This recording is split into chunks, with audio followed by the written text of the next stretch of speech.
देखु जो मैंने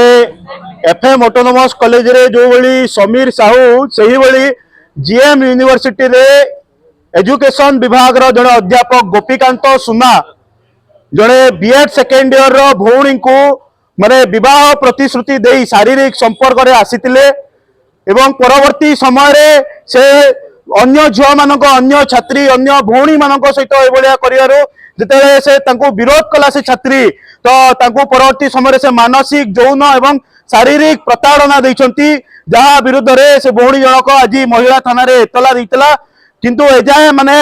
माने कन्फर्मेशन आसी नहीं जे से अध्यापक माने गोपीकांत साहू को माने अरेस्ट करिसंती कि नहीं जदि से अरेस्ट होईची ताकू यथा शीघ्र कोर्ट चालान करी से ताकू कड़ाकड़ी भाव में दंड दिया जाऊ एवं से भौणी सहित माने अखिल भारतीय विद्यार्थी परिषद संपूर्ण रूप से प्रतिटी स्टेप रे ता सहित छिड़ा होइकी अछि से भौणी न्याय न पाइबा पर्यंत एबीपी प्रतिटी पदक्षेप रे ता सहित आंदोलन करिवो एवं ताकू उचित न्याय देबा पई लड़ाई लड़िवो।